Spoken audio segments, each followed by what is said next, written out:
Cuentan que Thomas Hobbes, el filósofo inglés, llegó a vivir 91 años, ¿eh? Que no está nada mal para el siglo XVII. Una edad muy avanzada, sí señor. Y tiene su ironía, ¿verdad? Porque hay quien dice que quizás fue su propia filosofía, esa idea suya de que la vida es buscar placer y huir del dolor, lo que le ayudó a vivir tanto. Curioso, sí. Una especie de práctica lo que predicas vital. Pues justo en eso nos vamos a meter hoy, en el pensamiento de Hobbes, pero con un enfoque muy concreto. Queremos ver cómo el placer y el dolor no son solo sensaciones, No. sino la brújula que nos guía para sobrevivir. Y cómo, de forma sorprendente, eso le sirve para justificar un estado fuerte. Exacto. Esa conexión es la clave. Para analizar esto, nos hemos basado en varios textos que examinan a fondo la filosofía de Hobbes. Fuentes que exploran cómo esas ideas, placer y dolor, explican tanto el comportamiento individual, Como la necesidad de un gobierno potente, el famoso Leviatán. eso es. Así que nuestra misión hoy es seguir ese hilo, ver cómo, para Hobbes, algo tan básico como sentir placer o dolor se vuelve una señal biológica para seguir vivo. Una señal casi física. Y cómo eso acaba siendo la base de su teoría política, del contrato social y del poder absoluto. Vale, vamos a desgranar esto. ¿Por dónde empezamos con esta mecánica humana, según Hobbes? Pues por lo más fundamental, el movimiento. Para Hobbes, vivir es moverse. Y este movimiento, no es porque sí, está dirigido. ¿Dirigido por qué? Por dos fuerzas internas básicas. Él las llama apetito y aversión. El apetito es ese impulso, ese movimiento hacia adentro, que nos lleva a lo que nos gusta, a lo que deseamos. Como la comida si tienes hambre. Exacto. O el calor si tienes frío. Es ir hacia algo. Y la aversión, claro, será lo opuesto. Justo.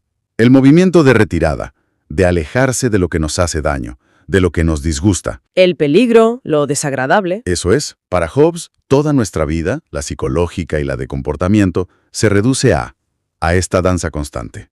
Acercarnos a unas cosas, apetito, y alejarnos de otras, aversión. Un movimiento continuo. Un movimiento perpetuo, lo llama él, que solo se para con la... Con la muerte. Entiendo esa dinámica de acercarse y alejarse. Pero, ¿y el placer?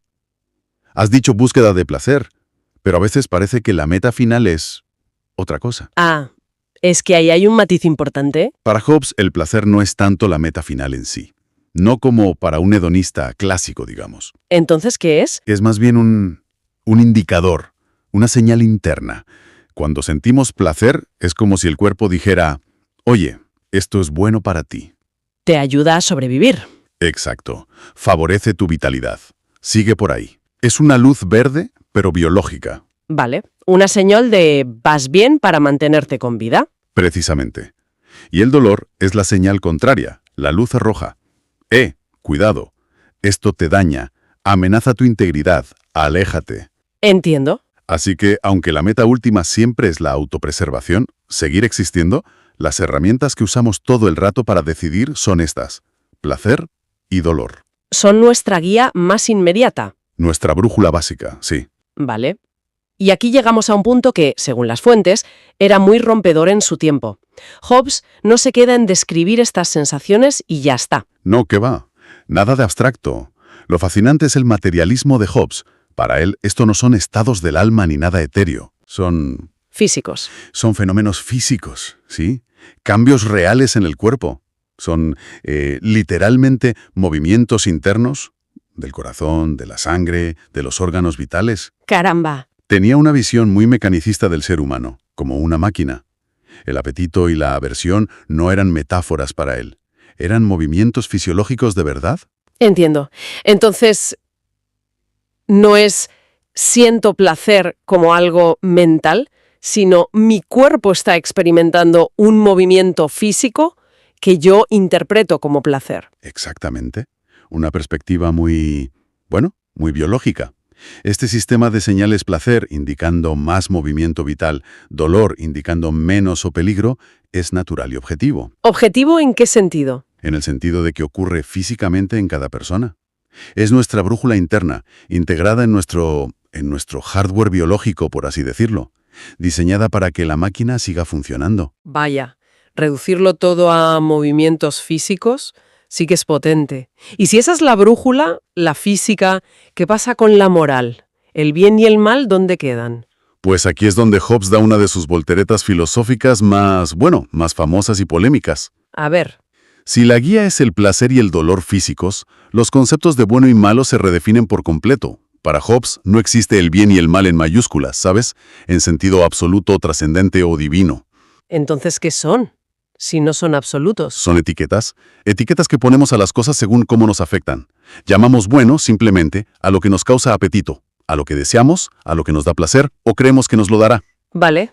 Y llamamos malo a lo que nos provoca aversión, a lo que nos duele o nos amenaza con dolor. O sea que si algo me da gusto, digo es bueno, y si me duele, digo es malo. Así de directo. Así de radicalmente directo y sobre todo subjetivo en su origen. Lo importante es entender que, según Hobbes, estas palabras, bueno y malo, no están en las cosas mismas, Están en nosotros. en nuestra respuesta individual.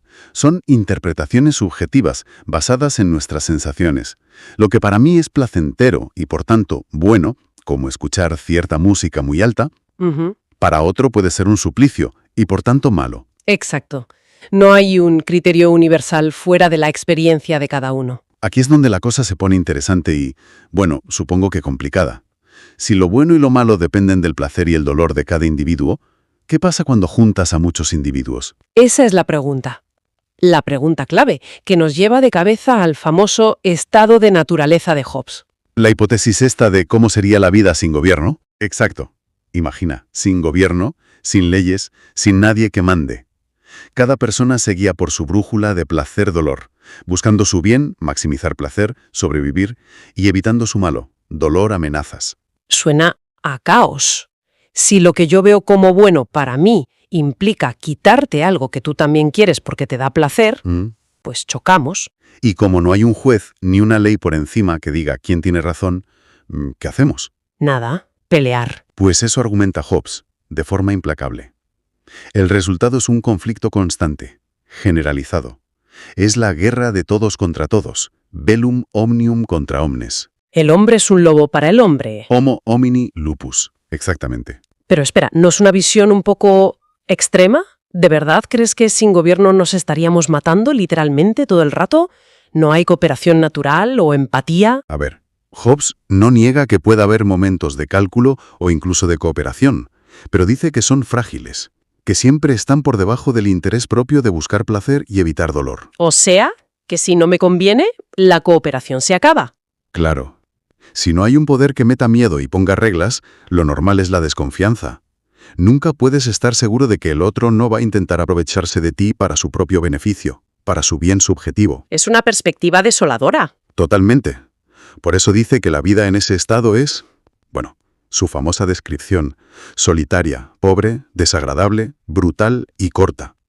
El miedo constante a morir de forma violenta, el dolor supremo, lo domina todo. Entiendo la lógica, aunque sea sombría.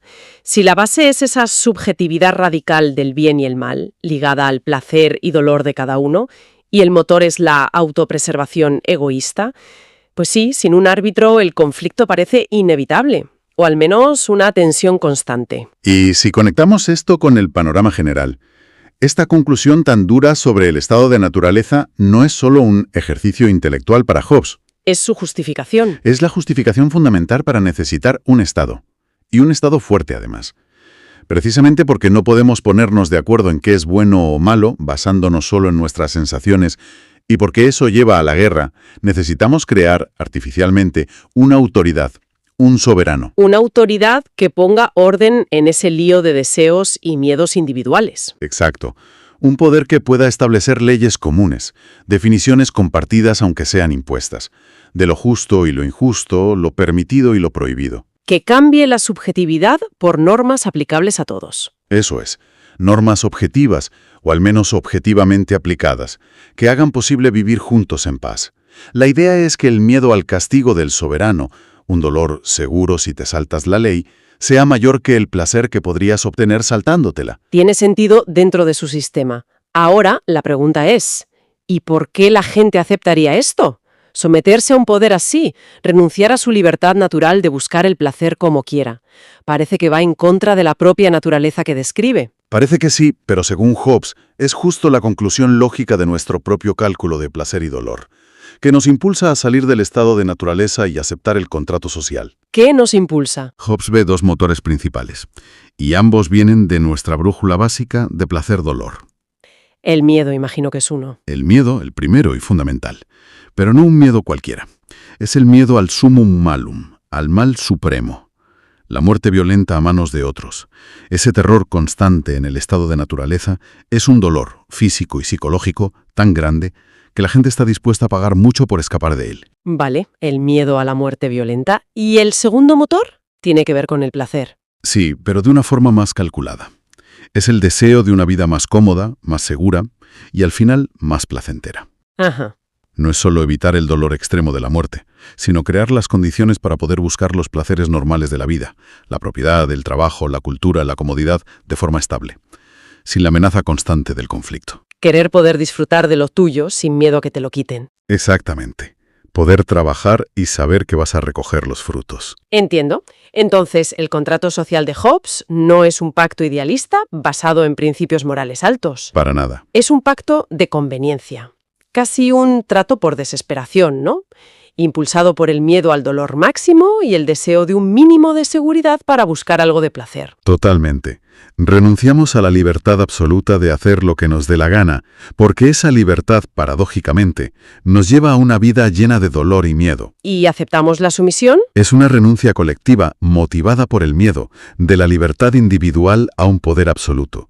Todo para escapar del peor dolor y crear un espacio seguro donde buscar un bienestar modesto, si quieres. Es un cálculo hedonista a lo bestia. Aceptamos el dolor menor de obedecer para evitar el dolor insoportable de la guerra constante. Justo eso. Es un cálculo racional basado en nuestra naturaleza sensible al placer y al dolor. Y ahí es donde entra el Leviatán, esa figura tan potente que da título a su obra cumbre. ¿Cuál es exactamente la función de este Estado todopoderoso, según Hobbes, más allá de evitar la guerra? A ver, su función principal no es, como quizá pensaban filósofos anteriores tipo Aristóteles, cultivar la virtud moral de la gente. No busca hacernos mejores personas. No. Ni busca una sociedad perfectamente justa en un sentido ético profundo. Olvídate de eso. El propósito del Leviatán es mucho más pragmático. Más limitado en cierto modo. Garantizar la paz y la seguridad. Punto. Solo eso, paz y seguridad. Suena básico. Principalmente eso, sí. Su objetivo es crear y mantener un orden donde la gente pueda vivir sin el miedo constante a la violencia, a la incertidumbre. ¿Y al hacer eso? Permite que la gente pueda dedicarse a sus cosas, a buscar su propio bienestar, sus placeres privados de una manera mucho más eficaz y estable que en el estado de naturaleza. El Estado no te dice cómo ser feliz. Pero te da el espacio seguro para que puedas intentarlo. Exacto. Te da el marco. ¿Y cómo consigue imponer ese orden? ¿Cómo lo hace? Pues mediante el ejercicio de un poder que él considera que debe ser absoluto e indivisible. El soberano, ya sea un rey o una asamblea, tiene la autoridad final para todo. Hacer leyes, juzgar, declarar la guerra y la paz. Y muy importante, para castigar. El castigo es clave. Fundamental. Es el miedo al poder del Leviatán, a su capacidad de infligir dolor, multas, cárcel, incluso la muerte, lo que frena a la gente de volver a la lógica del conflicto individualista. Entiendo. La autoridad del soberano coge toda esa maraña de buenos y malos subjetivos y la reemplaza por un código legal, uno solo, obligatorio para todos. Lo que antes era una negociación peligrosa entre apetitos individuales, ahora se gestiona con la ley y la fuerza del Estado. Veo cómo encaja todo. Y la estructura de su gran libro, Leviatán, refleja este argumento, ¿no? Perfectamente. La primera parte, del hombre, es donde Hobbes explica toda esta psicología individualista, basada en el apetito-placer y la aversión-dolor, y cómo eso define nuestra idea natural y subjetiva del bien y el mal. Es la base, digamos, antropológica. La descripción del individuo. Eso es. Y luego, la segunda parte, del Estado, aplica esa visión del ser humano a la política. Argumenta que, justo porque somos esas criaturas calculadoras, movidas por el deseo de evitar el dolor supremo y alcanzar un placer más seguro, necesitamos someternos a un soberano absoluto. Exacto. El Estado no es un ideal bonito. Es una necesidad que sale directamente de nuestra naturaleza más básica. Vale. Entonces, si tuviéramos que resumir la esencia de esta cadena lógica de Hobbes, ¿cómo sería? Podríamos decir, El fin último que todos buscamos, queramos o no, es la autopreservación. Seguir vivos. Pero la guía inmediata, nuestra brújula para ir hacia ese fin, son las sensaciones físicas, placer y dolor. Son las señales que nos dicen qué nos acerca o aleja de ese objetivo vital. Y de esas sensaciones sale nuestra primera capa de moralidad, que es totalmente subjetiva. Bueno es lo que me da placer o deseo, malo es lo que me da dolor o rechazo. Como esta base subjetiva choca inevitablemente cuando interactuamos, porque mi bueno puede ser tu malo, o puede requerir algo que tú también quieres, Pues eso lleva sí o sí al estado de guerra, o a la amenaza constante de guerra, haciendo la vida insoportable y peligrosa. por lo tanto, la solución racional, basada en el mismo cálculo de minimizar dolor y maximizar una seguridad que permita cierto placer, es crear un estado con poder absoluto. Un leviatán, que imponga un orden común, leyes para todos, y la paz a través de la fuerza y el miedo al castigo, permitiendo así que la gente pueda buscar su bienestar individual de forma mucho menos peligrosa y más fructífera para la mayoría. Entonces, ¿qué significa todo esto? Pues significa que para Hobbes la política no nace de grandes ideales sobre la justicia o la virtud. Nace de la biología más pura y dura, de la necesidad cruda de gestionar nuestra tendencia natural al conflicto que viene de nuestra búsqueda individual de placer y nuestra huida del dolor. Queda meridianamente claro. Es fascinante cómo Hobbes construye una justificación tan sólida para un estado absoluto partiendo de algo tan básico, tan universal como las pulsiones biológicas de buscar placer y evitar dolor, entendidas como mecanismos de supervivencia. Es una visión muy materialista, sí, muy despojada de idealismo. El placer y el dolor son los indicadores. Los criterios que nos dicen si una acción favorece la vida o si la pone en riesgo. Entendido. O sea, como si tuviéramos un sistema de navegación interno. La fuente usa una metáfora, ¿no? El placer te dice, vas bien, esto te refuerza, sigue por ahí. Exacto. Y el dolor es la alarma. Ojo, peligro, esto te daña. Te debilita, aléjate. Son como brújulas biológicas, ¿eh? Brújulas biológicas, me gusta eso. Precisamente. El placer señala lo que, por naturaleza, nos ayuda a mantenernos en marcha. El dolor nos alerta de lo perjudicial. Aunque el fin sea sobrevivir a largo plazo, las decisiones del día a día, las prácticas, se toman siguiendo estas señales del cuerpo. Y esto nos lleva a cómo actuamos, a la mecánica de la acción humana según Hobbes. La fuente menciona dos impulsos básicos que nacen de esto. Correcto. Son los que él llama apetito y aversión. El apetito es esa inclinación que nos mueve hacia lo que nos causa placer o lo que esperamos que nos lo cause. Es un movimiento de acercamiento. Ajá. Y la aversión es lo contrario. El impulso que nos aleja nos mueve lejos de lo que nos provoca dolor o de lo que anticipamos que nos lo va a provocar. Es un movimiento de rechazo, de huida. Y describe la vida como un movimiento perpetuo entre estas dos fuerzas. O sea, nunca estamos quietos del todo. Siempre estamos queriendo algo o intentando evitar algo. Suena un poco estresante, ¿no?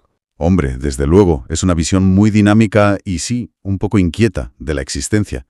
Y aquí hay que subrayar algo importante que destaca la fuente, la naturaleza física casi mecánica, que Hobbes le da al placer y al dolor. ¿Física? ¿Cómo que física? Sí, no son ideas abstractas para él. Son movimientos físicos reales que ocurren dentro del cuerpo. Piensa en cambios fisiológicos.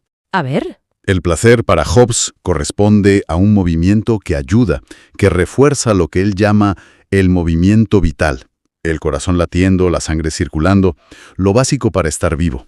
O sea, el placer favorece la vida. Vale. Y el dolor al revés, es un movimiento físico que obstaculiza, que debilita ese movimiento vital. Son fenómenos materiales, parte de nuestra biología más básica. ¿Entendido? Si son tan físicos, tan fundamentales, aquí viene la parte que siempre genera debate.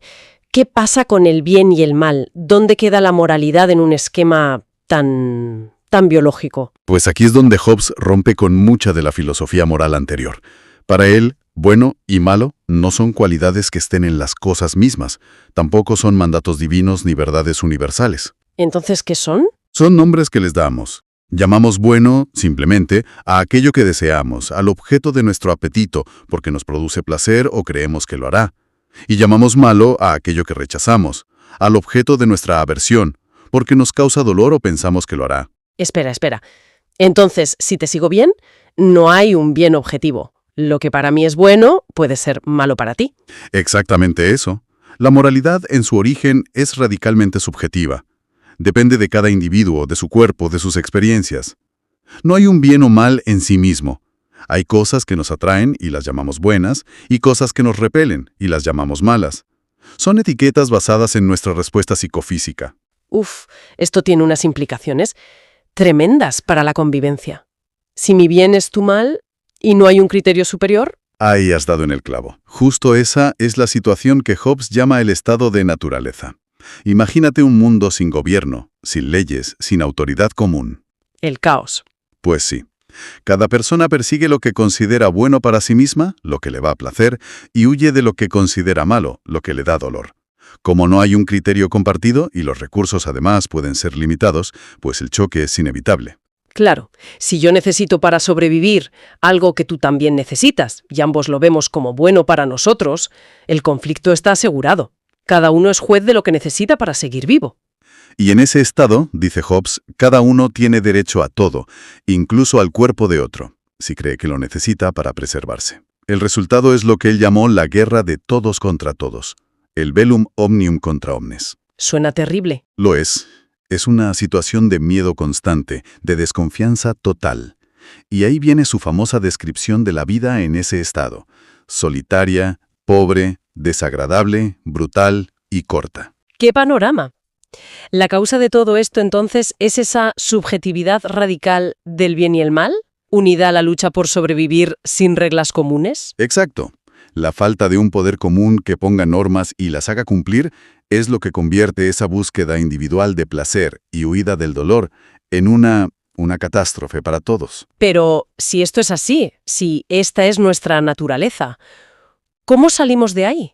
¿Qué nos impulsa a buscar una solución, a dejar ese estado natural, por muy horrible que sea? Pues la salida también se explica por la misma lógica del placer y el dolor, pero llevada a un nivel racional.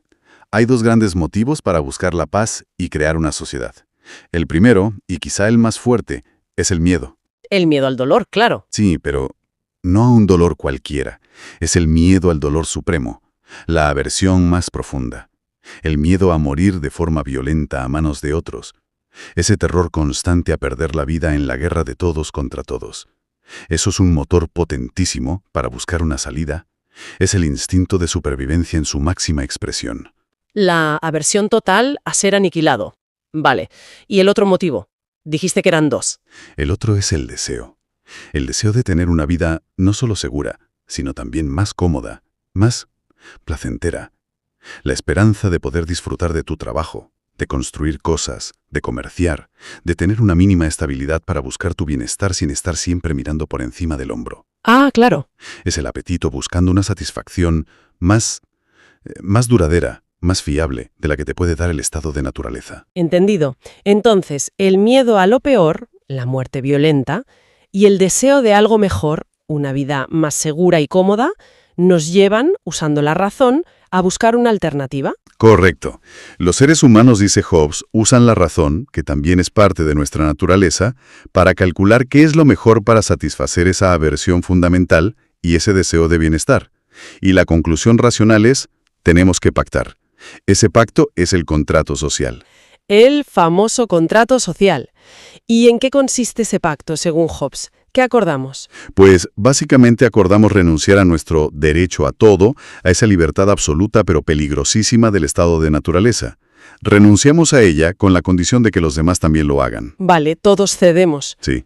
Y todos juntos acordamos transferir ese poder, al que hemos renunciado, a una autoridad soberana. Un poder centralizado y absoluto, que es el Estado. Se cambia libertad por seguridad y paz. Y aquí entra el Estado, el Leviatán. ¿Cuál es su función principal en esta lógica hobbesiana? ¿Para qué está? Su función es muy clara y en cierto modo limitada, pero absolutamente crucial. El objetivo del Leviatán no es hacer que los ciudadanos seamos virtuosos, ni buscar un bien moral superior, ni la felicidad en sentido profundo. No. Su objetivo principal, casi único, es garantizar la paz y la seguridad, mantener el orden. Impedir que volvamos a la guerra de todos contra todos. Justo eso.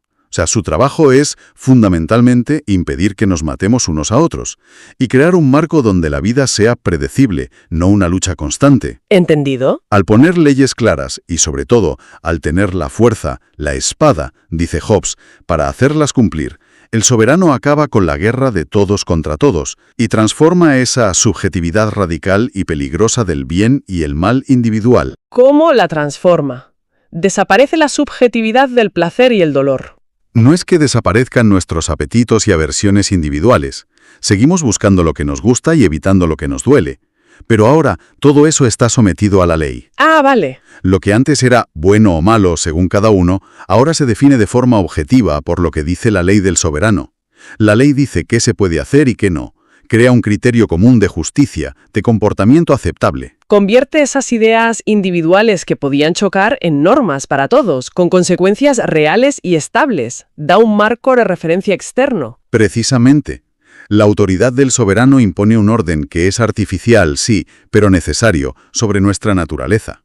Y esto no significa que dejemos de buscar placer y evitar dolor, pero ahora tenemos que hacerlo dentro de los límites que marca la ley. La ley canaliza esos impulsos. Eso es. Los canaliza para que no sean destructivos para todos. Permite que convivamos en paz y que cada uno pueda dedicarse a sus cosas, a buscar su bienestar de una forma más segura.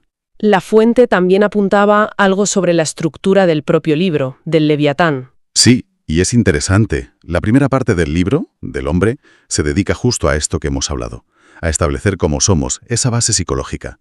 El ser humano como una máquina movida por apetitos, placer, lo que vemos como bueno, y aversiones, dolor, lo que vemos como malo, siempre buscando seguir vivo, autopreservarse.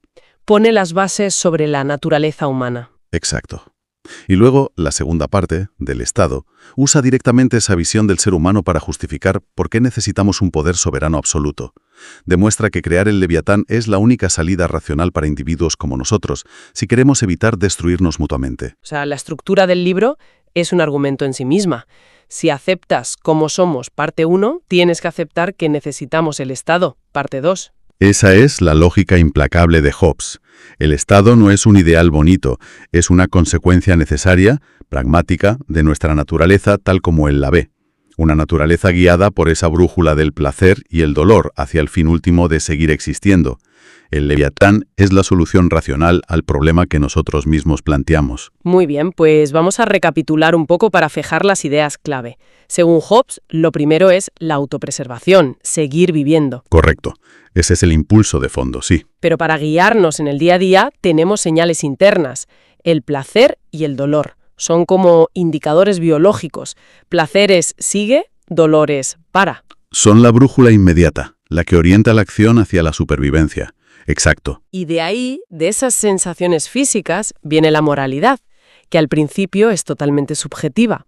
Bueno es lo que nos da placer o queremos, apetito. Malo es lo que nos da dolor o rechazamos, aversión. Una subjetividad que sin control lleva al conflicto, a la guerra de todos contra todos. Y la solución racional para salir de ese miedo y violencia es crear un Estado fuerte, el Leviatán, con un contrato social.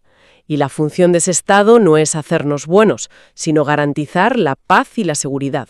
Eso es. Pone leyes comunes y tiene el poder para obligar a cumplirlas. Transforma la subjetividad peligrosa en un orden objetivo. Nos permite buscar nuestro placer y evitar el dolor de forma más estable, dentro de la ley. Es un garante, digamos, de una vida menos angustiosa. Queda claro el argumento. Ahora, para terminar, vamos a darle una vuelta final, conectando esto con nuestro mundo actual. Si Hobbes tiene razón, o al menos parte de razón, en que el placer y el dolor son mecanismos tan básicos y potentes para guiar cómo actuamos y para justificar la sociedad. Entonces, claro, la pregunta que surge ¿es inevitable? ¿De qué maneras las estructuras que tenemos hoy, sociales, políticas, económicas y sobre todo tecnológicas, que son complejísimas, podrían estar diseñadas, a propósito o sin querer, para manipular, para dirigir, para explotar justo estos impulsos básicos de buscar placer y evitar dolor? Es que ya no pensamos en un Leviatán como un rey o un parlamento único y visible. Y si las fuerzas que hoy mueven nuestros apetitos y aversiones son mucho más difusas, más sutiles y están por todas partes. Pienso en algoritmos, en la publicidad, en cómo se diseñan las experiencias digitales, las redes sociales, las narrativas políticas. Exacto. ¿Hasta qué punto somos conscientes de cómo se está apelando constantemente a nuestro deseo de gratificación ya mismo, o a nuestro miedo a perdernos algo, a quedarnos fuera, a la inseguridad, para ir moldeando lo que hacemos, lo que opinamos, lo que compramos? ¿Podrían estas nuevas formas de influencia ser una especie de leviatán moderno mucho más sutil que actúa directamente sobre nuestra brújula interna de placer y dolor?